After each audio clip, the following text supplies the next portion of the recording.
নতুন বছরের আগমন যদি আনন্দের কারণ হয়, যেই 12টা 1 মিনিটে নতুন বছরকে তুমি বরণ করেছো হে যুবক, তার 1 মিনিট আগেই তো একটি বছর পরিসমাপ্ত হয়েছে, বিদায় নিয়েছে।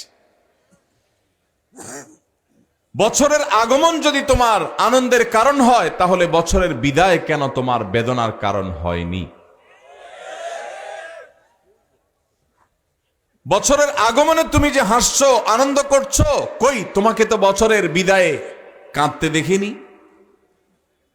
তোমার এই ইলজিক্যাল, তোমার এই অযৌক্তিক, তোমাদের এই হাস্যকর বাস্তবতা বিবর্জিত এই চেতনা, এই বিশ্বাস, এই কালচার, এই সংস্কৃতি, এটা এ মাটির নয়, এ মাটির মানুষের নয়।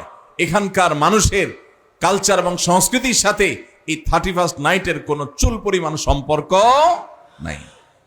কিন্তু দুর্ভাগ্যের বিষয়,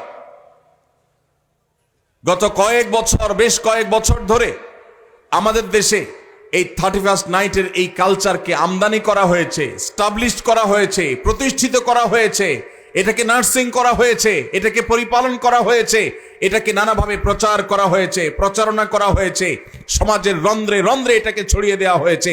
ঢাকা শহরে, চট্টগ্রাম শহরে, ময়মনসিংহ শহরে, খুলনা শহরে, বড় বড় শহরগুলোতে, এমনকি গ্রামেও 31st নাইটে 31শে ডিসেম্বর রাত 12টা 1 মিনিটে যে দৃশ্য দেখা যায়, সেটা কোনো মুসলমান সমাজে কখনো শোভনীয় হতে পারে না। ভাইরা আমার, আমরা পলিটিক্যাল ফ্যাসিজমের কথা বলি, রাজনৈতিক ফ্যাসিস্টদের কথা বলি, আমরা কালচারাল ফ্যাসিস্টদের কথা বলি না।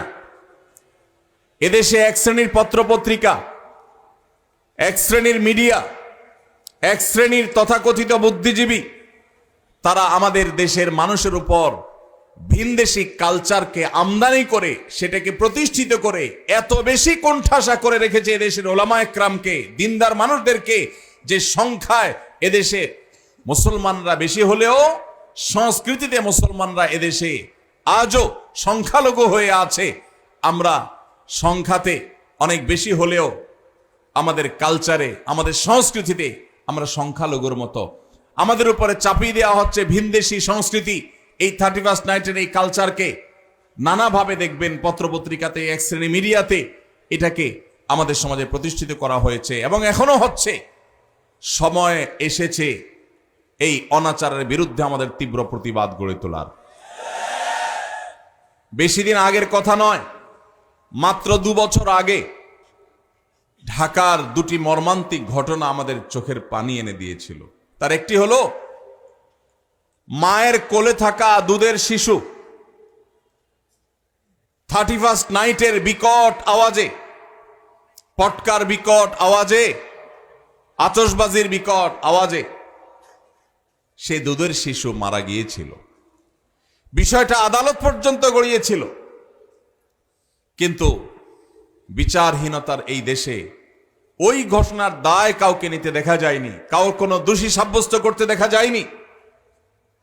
ঠিক একই সাথে আরেকটি মর্মান্তিক ঘটনা ঘটেছিল। তা হলো একজন অসহায় নারী,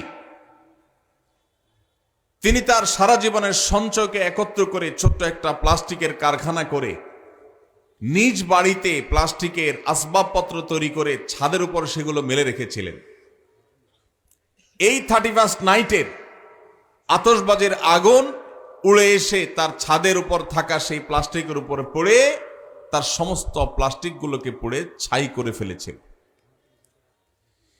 এই যে মায়ের কোলে থাকা শিশুর মৃত্যু, আর একজন অসহায় নারী উদ্যোক্তার সর্বস্ব হারিয়ে যাওয়া, আতশবাজির আগুনকে অপরাধীর কাঠগড়ায় দাঁড় করিয়ে চিরতরে নিষিদ্ধ করার বিচার করবার জন্য এই 2টি ঘটনা কি যথেষ্ট নয়?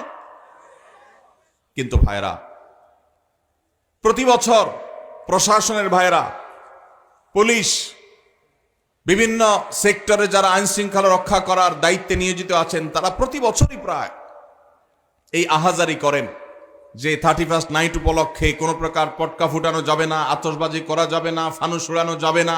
প্রতি বছরই তারা হাহাকার করেন, আর্তনাদ করেন। এই বছরও তারা ইতিমধ্যে ঘোষণা জারি করেছে যে 31 নাইট উপলক্ষে কোনো ফানুস উড়ানো যাবে না, কোনো আতশবাজি চলবে না, কোনো ফটকা উড়ানো চলবে, বাজানো চলবে না। কিন্তু কে শুনে কার কথা? ঢাকার মতো, চট্টগ্রামের মতো এবং অন্যান্য বড় বড় জেলা শহরগুলো যেগুলো আছে, এই সমস্ত শহরের মতো যেই জায়গাগুলোতে বৈদ্যুতিক তার আমাদের মাথার উপরে জালের মতো বিছানো আছে, এই আতশবাজির আগুন যেই কোনো সময় যেই কোনো এলাকায় শত শত হাজারো মানুষের আগুনে পড়ে ছাই হওয়ার কারণ হওয়ার আগেই এই 31 নাইটের এই অপসংস্কৃতিকে ঝেঁটিয়ে আমাদের সমাজ থেকে বিদায় করতে হবে। ভাইরা আমার, সংস্কৃতির উৎপত্তি হলো ধর্ম। সংস্কৃতি কখনো অঞ্চল ভিত্তিক হয়, ভাষা ভিত্তিক হয়, ধর্ম ভিত্তিক হয়। কিন্তু এই 31 নাইটের এই কালচার, এটা কোনো ধর্মের মানুষের ধর্মীয় কালচার নয়, এটা এই মাটি এবং এই দেশেরও কালচার নয়। তাহলে ভিনদেশী এই কালচারকে যারা পরম আদরে পরম যত্ন করে এটাকে লালন পালন করেছে, আরেকটি কালচার আসছে 14ই ফেব্রুয়ারি, এই সমস্ত কালচারগুলোকে সমাজে প্রতিষ্ঠিত করা হয়েছে অত্যন্ত সূক্ষ্মভাবে, আমরা অনেকে টেরও পাই নাই। ভাইরা আমার, বিনোদনের নামে, নাটক সিনেমার নামে এই দেশে বিবাহ বহির্ভূত হারাম সম্পর্ক, যেটা এদেশে আইনত অপরাধ, এদেশের মানুষের ধর্মীয় বিশ্বাসে যেটি অপরাধ, প্রচলিত আইনে যেটা অপরাধ, সেটাকে বৃদ্ধাঙ্গুলি দেখিয়ে প্রতিনিয়ত নাটক সিনেমাতে বিবাহ বহির্ভূত সম্পর্ককে নানাভাবে প্রমোট করা হয়েছে, এটাকে নানাভাবে প্রতিষ্ঠিত করা হয়েছে। বিষয়টা এখন কোন পর্যায়ে গেছে? সোশ্যাল মিডিয়াতে যারা বিচরণ করেন তারা জানেন। বিষয়টাকে এমন পর্যায়ে নিয়ে যাওয়া হয়েছে যে আজকের ছেলেমেয়েরা, মুসলমানের সন্তানরা বফ গফ, বয়ফ্রেন্ড গার্লফ্রেন্ড বলে পরিচয় দিতে ন্যূনতম কোনো হেজিটেশন, ন্যূনতম কোনো অস্বস্তি বা ন্যূনতম কোনো লজ্জা বা কুণ্ঠাবোধ করে না। স্বামী স্ত্রী